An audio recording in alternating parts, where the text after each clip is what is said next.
Hello, welcome to the Writing Engineer. Today, I'll be doing the story ideas tag that I got tagged for in a recent video. But first, I'd like to address the gorilla in the room, or namely, this thing, right over here. You may notice that I have a new addition to my background, and let's just say we had a small addition to our family.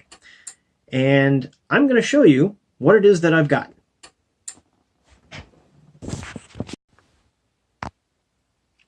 Alright, well, this is entirely too bad, because she was just out roaming around, and I don't know if you're going to be able to see through the screen underneath.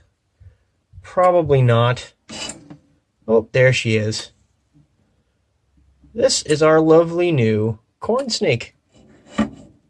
Normally I would take her out and I'd give you guys a good show, but just fed her, and they don't like to be bothered after they've fed. So, maybe next time.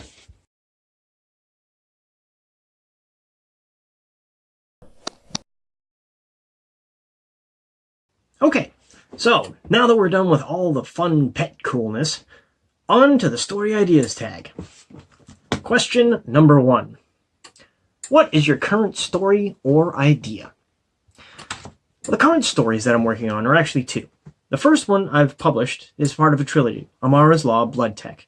Amara's Law is the name of the series, and the Blood Tech is the name of the title of the first book. In it,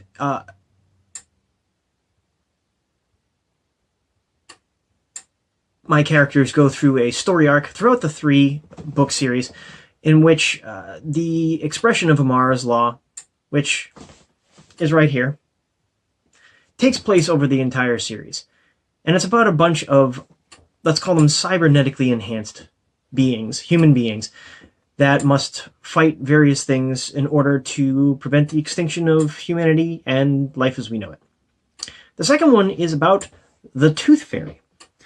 And believe it or not, I got this from a writing prompt that we were supposed to do about dream catchers.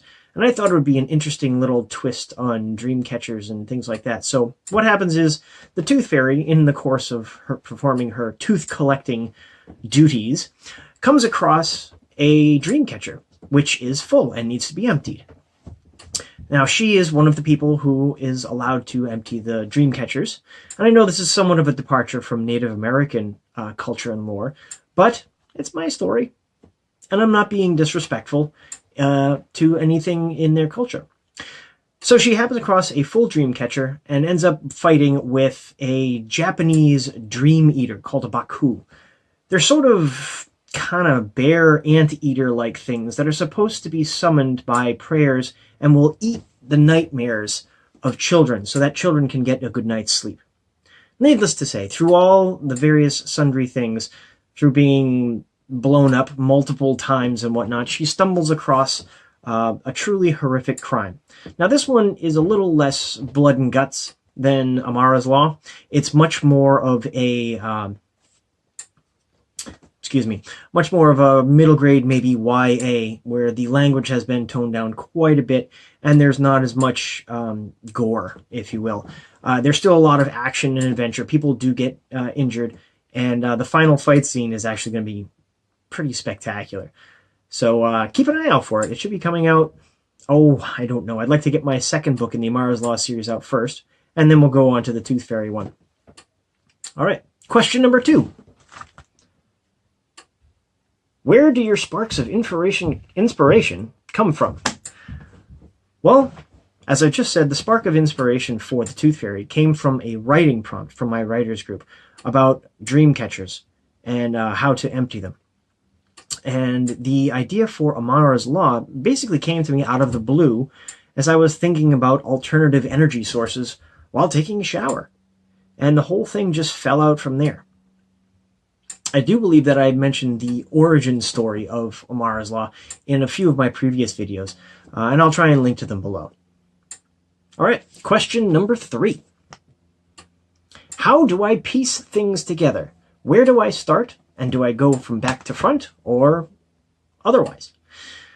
Normally my stories start with ideas, and I write them down. I know several authors like Jenna Morrissey like to use ideas on 3x5 cards and kind of mix them around and put them in proper order.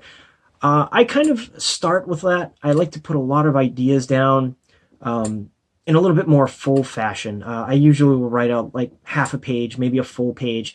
And once I've collected enough ideas together, I'll put together an outline. And I will definitely write my story from the beginning through to the end, usually following my outline. Although I do some deviations when the story calls for it. I don't adhere strictly to the idea that if it's in the outline, it has to be written that way. Sometimes, as you're writing, the story gives you new ideas, which you really want to explore and may even be better than some of the old ideas that you had written down in your outline. All right, question number 4. How do you know what to keep or toss? 2 words. Beta reader. I'll typically read through my manuscript at least twice before I give it to beta readers, trying to make sure that at least the language holds together. And usually if there's something glaring, I'll toss that out. But I'll leave a lot of my ideas in because I never know what's going to appeal to different readers. And a lot of times I'll get from my readers, this doesn't work, or I don't like how this put together, or these things should be combined, or, you have too many words here. So I will go back and using their advice, I'll combine things, toss things, mix things around, do the whole editing thing. And then the final procedure will usually come through when I have the story edited, both as a developmental edit and as a copy and or line edit. Those editors will usually say, this doesn't really work, or this idea can be removed from the story. All right, question number 5. How much of your original idea is used in your story? That's really going to depend on the story. For Amara's Law, the majority of the ideas that I came up with are maintained through the story. They're not mentioned very often, but without that main idea, the story doesn't actually work. With the Tooth Fairy, the idea behind the Tooth Fairy emptying dream catchers when they get full is really sort of the inciting incident for the story.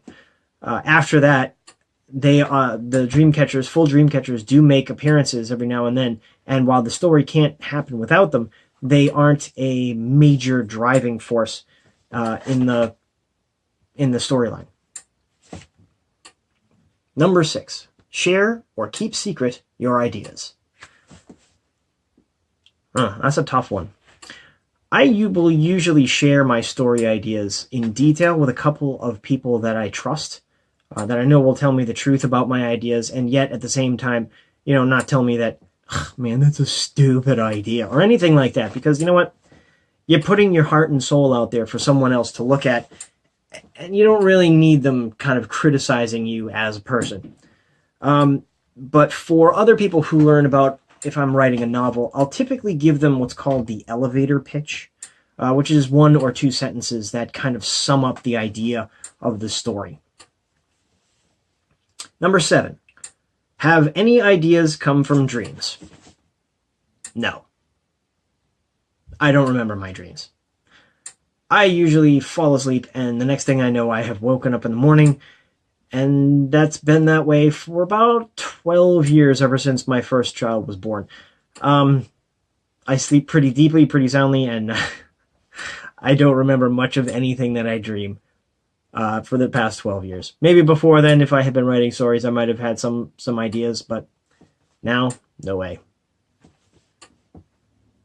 Number 8. Have your ideas ever shown up in a similar book or show or movie? Yes.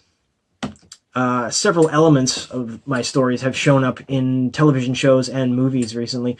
There was a show, and I can't remember the name of it. I'll try and find it, maybe link to it below, that a girl shows up, and she's got no memory, and strange people are trying to capture her, and she has a mysterious tattoo on her back that is very key to the story. It might be a map to something, or possibly some sort of scientific discovery. But anyway, the tattoo is very important, but she doesn't remember who she is, where she got the tattoo, or anything like that.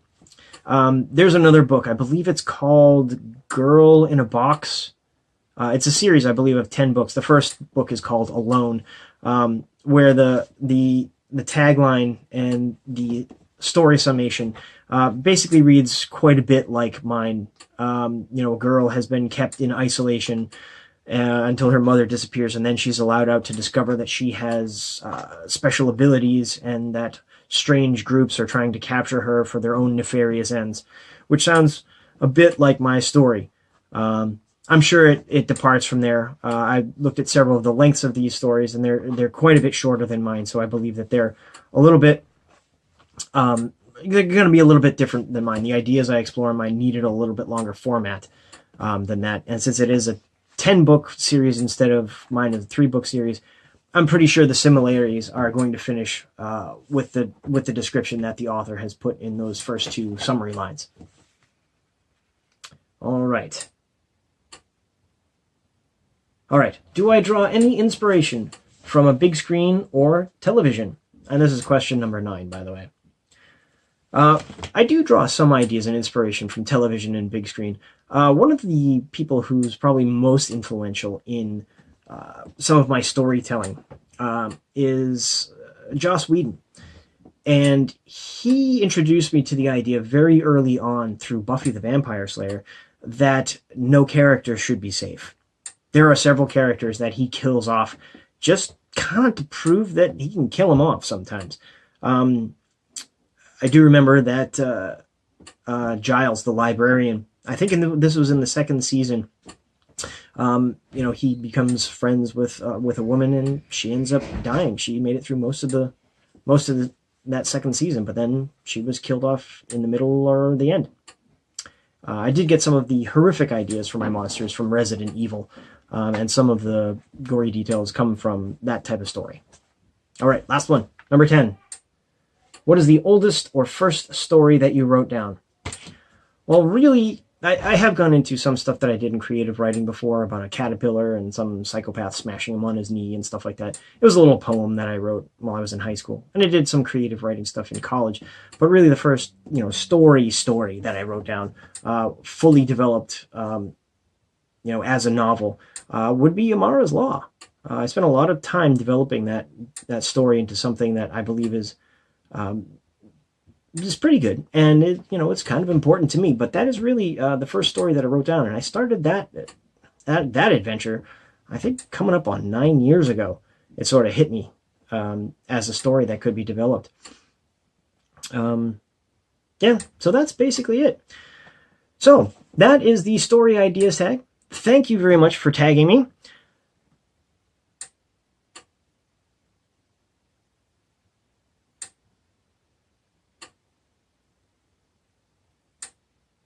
If you enjoyed today's content, please click the like button below.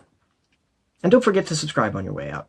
If you didn't enjoy today's content, or if this is a repeat, or if there's too many people doing this types of tags and you think I shouldn't be doing this because my contribution is inferior in some way, go ahead and click the dislike button or the thumbs down, whichever you want to call it, and go ahead and tell me why you thought that this particular episode needed to be improved.